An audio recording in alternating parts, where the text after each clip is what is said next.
পেঁপে দিয়ে বিভিন্ন ধরনের রেসিপি আপনারা বাড়িতে বানিয়েছেন, তবে আমি অনুরোধ করব চিংড়ি মাছ দিয়ে পেঁপের কোপ্তাকারি এভাবে একবার বাড়িতে বানিয়ে দেখুন। একদম ইউনিক একটা রেসিপি। আশা করছি আপনাদের প্রত্যেকের খুব ভালো লাগবে। ভাত, রুটি, পরোটা সব কিছুর সঙ্গে পুরো জমে যায়। চলুন তাহলে কি করে রান্নাটা করেছি দেখে নিন।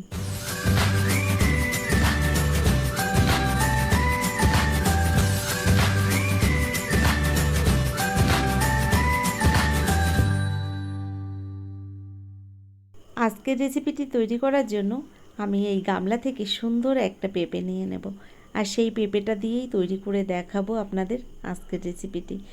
দেখুন, এখানে একটা পেঁপে আমার পছন্দ মতো আমি নিয়েছি। খুব বড়ও নয়, খুব ছোটও নয়, মিডিয়াম সাইজের একটা পেঁপে নিয়েছি। পেঁপেটাকে প্রথম আমি সুন্দর করে খোসাটাকে ছাড়িয়ে নিচ্ছি। নমস্কার বন্ধুরা, কেমন আছেন সবাই? নিশ্চয়ই সবাই ভালো আছেন। আমিও ভালো আছি। টিয়ার রান্নাঘর থেকে আমি তন্দ্রা আজ নিয়ে এলাম চিংড়ি মাছ দিয়ে পেঁপের কোপ্তাকারির একটা রেসিপি। একদম ইউনিক একটা রান্না। সম্পূর্ণ ভিডিওটি দেখার অনুরোধ রইল। দেখুন, এখানে পেঁপেটাকে খোসা ছাড়িয়ে কেটে ধুয়ে গুছিয়ে নিয়েছি। প্রথম আমি পেঁপেগুলো কিন্তু একটা গ্রেটারের সাহায্যে গ্রেট করে নিচ্ছি। তো বন্ধুরা, আপনাদের একটা কথা বলতে চাই। আপনারা প্রথমেই দেখেছেন আমি বড় একটা গামলার 1 গামলা পেঁপে নিয়েছি। তো সত্যি কথা, আমার বাড়িতে সুন্দর একটা পেঁপে গাছ ছিল, আপনারা বহুবার দেখেছেন, কারণ আমি অনেক ভিডিওতে ওই গাছ থেকে পেঁপে তুলেই রান্না করে দেখিয়েছি আপনাদের। তো হঠাৎ করে গাছটা কী কারণে ভেঙে পড়লো বুঝতে পারলাম না। কিছুই বোঝার আগেই গাছটা হুড়মুড় করে ভেঙে পড়েছে। হয়তো পেঁপের ভারেই গাছটা ভেঙে পড়েছে। যাই হোক, আমি ওখান থেকে একটা পেঁপে নিয়েছি, আর পেঁপেটাকে তো আপনারা দেখেছেন কেটে ধুয়ে আমি গ্রেট করে নিয়েছি। এর মধ্যে দিয়ে দিলাম স্বাদ মতো লবণ, আর দিয়ে দিলাম পরিমাণ মতো হলুদ গুঁড়ো। এবার দিয়ে দিচ্ছি এখানে 4টে কাঁচা লঙ্কা কুচি। সব কিছু দিয়ে আমি একসঙ্গে মেখে নেব। তবে এর মধ্যে এবার দিয়ে দিলাম আমি 2 চামচ বেসন, আর 2 চামচ দিয়ে দিলাম ময়দা। ময়দা আর বেসনটা আমি এখানে বাইন্ডিংয়ের জন্য ব্যবহার করেছি। তবে যে পেঁপেটা নিয়েছিলাম আমি এখানে, এর থেকে বেশি কিন্তু ময়দা বেসন কিছুই ব্যবহার করা যাবে না। কারণ বেশি ময়দা বেসন যদি ব্যবহার করা হয় তাহলে কিন্তু এই কোপ্তাটা খেতে ভালো লাগবে না। দেখুন, আমি ভালো করে ময়দা বেসন সঙ্গে লঙ্কা, লবণ, হলুদ ভালো করে মেখে নিয়েছি। এবার আমি রান্নাটা শুরু করব। তবে তার আগে দেখাবো, এখানে আমি 150 গ্রাম চিংড়ি মাছ নিয়েছি। চিংড়ি মাছটাকে কেটে ধুয়ে গুছিয়ে নেওয়ার পরে দিয়ে দিলাম এর মধ্যে স্বাদ মতো লবণ, হলুদ। লবণ হলুদটাকে চিংড়ি মাছের গায়ে ভালো করে মাখিয়ে নিলাম। এদিকে আমি গ্যাসের উপরে কিন্তু একটা কড়াই গরম বসিয়ে দিয়েছি, আর কড়াইতে দিয়ে দিয়েছি পরিমাণ মতো সর্ষের তেল। তেলটা গরম হয়ে গেছে। এবার এই তেলের মধ্যেই আমি এক এক করে পেঁপের কোপ্তাগুলো ভেজে নেব। তো দেখুন, আমি হাত দিয়ে এভাবে গোল গোল বলের শেপে বানিয়ে নিচ্ছি কিন্তু কোপ্তাগুলো। তবে এই কোপ্তাগুলো কিন্তু খুব একটা নাড়াচাড়া করা যাবে না। এক পিঠ ভাজা হয়ে গেলে তবেই অপর পিঠটা উল্টে ভেজে নিতে হবে। বেশি নাড়াচাড়া করলে এটা কিন্তু ভেঙে যেতে পারে, কারণ আমি এখানে ময়দা বেসন কোনোটাই কিন্তু খুব বেশি ব্যবহার করিনি। দেখুন, এক পিঠ সুন্দর ভাজা হয়ে গেছে। এবার বাকি পিঠটা আমি উল্টে এভাবে ভেজে নিচ্ছি। খুব সহজ একটা রান্না, তবে খেতে যে এত অপূর্ব টেস্ট হয়েছিল কি বলবো আপনাদের। অবশ্যই আপনারা একবার এভাবে পেঁপে রান্না করে দেখতে পারেন, ভীষণ ভালো হয়। ভাত, রুটি, পরোটা সব কিছুর সঙ্গেই কিন্তু এই রান্নাটা জমে যায়। দেখুন, আমি এভাবে সুন্দর করে কোপ্তাগুলোকে ভেজে নিয়েছি, আর ভাজাটা প্রায় আমার হয়ে গেছে। এই কোপ্তাগুলোকে নামিয়ে নিয়ে আমি ওই তেলের মধ্যে বাকি কোপ্তাগুলোও কিন্তু এক এক করে ভেজে নেব। দেখুন, এখানে কোপ্তাগুলো ভাজা হয়ে গেছে। এক এক করে আমি নামিয়ে নিচ্ছি, আর নামিয়ে নেওয়ার পরে বাকি যে কোপ্তাগুলো রয়েছে ওগুলোকেও আমি এই তেলের মধ্যে ভেজে নেব। তো একইভাবে আমি বাকি কোপ্তাগুলো তেলের মধ্যে দিয়ে দিলাম, আর এভাবেই আমি ভেজে নিচ্ছি। দেখুন দেখুন এখানে এই কোপ্তাগুলোও ভাজা হয়ে গেছে, আমি ভেজে সব নামিয়ে নিয়েছি। কড়াইতে যে তেল রয়েছে ওই তেলের মধ্যেই রান্নাটা করব। ফোড়নে দিয়ে দিলাম কিছুটা জিরে, আর একটা শুকনো লঙ্কাও দিয়েছি। জিরে শুকনো লঙ্কাটাকে একটু ফোড়নটা ভেজে নিয়ে এর মধ্যে এবার আমি দিয়ে দিচ্ছি, দেখুন, যে চিংড়ি মাছগুলোকে লবণ হলুদ মাখিয়ে নিয়েছিলাম। লবণ হলুদ মাখানো চিংড়ি মাছটা তেলের মধ্যে আমি একটু ভেজে নিচ্ছি। দেখুন চিংড়ি মাছটাকে এভাবে একটু নেড়ে চেড়ে আমি ভেজে নিয়েছি আর ভাজাটা হয়ে গেছে। এবার এর মধ্যে দিয়ে দিচ্ছি আমি 1 চামচ আদা আর কাঁচা লঙ্কা বাটা।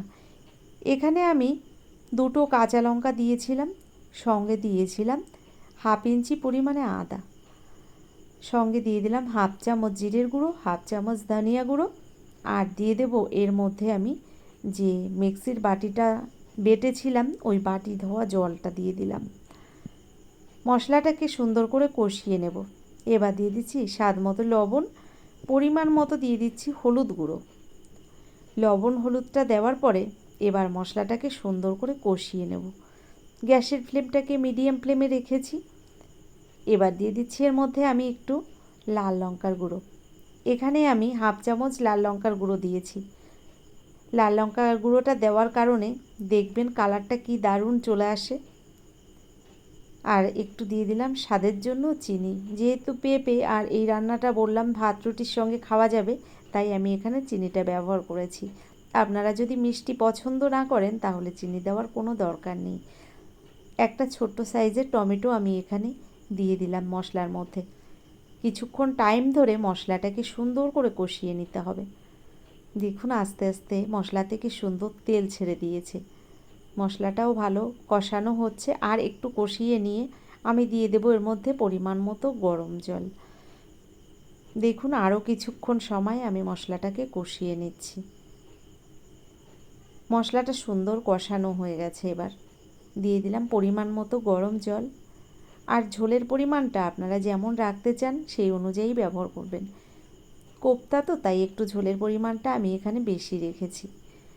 ঝোলটা দেখুন আস্তে আস্তে ফুটতে শুরু করেছে। এবার আমি এর মধ্যে ভেজে রাখা কোপ্তাগুলো দিয়ে দেবো এক এক করে। দেখুন ঝোলটা সুন্দর ফুটে উঠেছে, আর ভেজে রাখা পেঁপের কোপ্তাগুলো এবার আমি ঝোলের মধ্যে এক এক করে দিয়ে দিচ্ছি। এভাবে আমি হাই ফ্লেমে 2 মিনিট মতো রান্না করে নেব। দেখুন কোপ্তাগুলো এক এক করে সব আমি দিয়ে দিয়েছি। এভাবে আমি 2 মিনিট মতো রান্না করে নিয়েছি, আর আস্তে আস্তে দেখুন সুন্দর ওপর দিয়ে একটা কালার চলে এসেছে।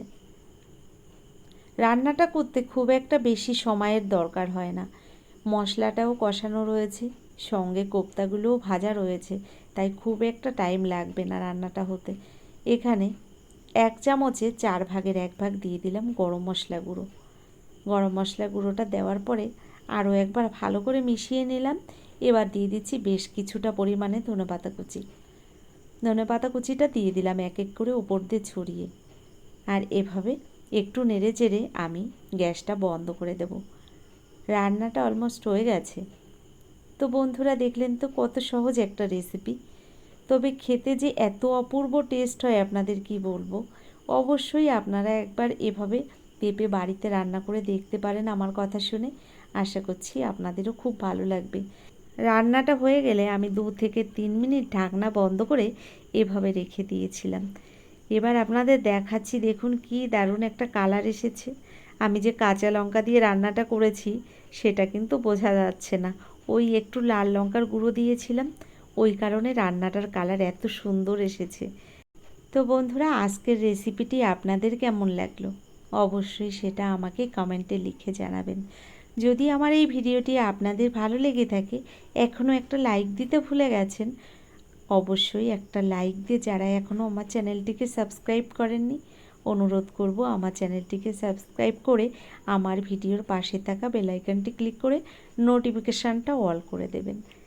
ধন্যবাদ। আজকের মতো এই পর্যন্তই। পরবর্তী ভিডিও নিয়ে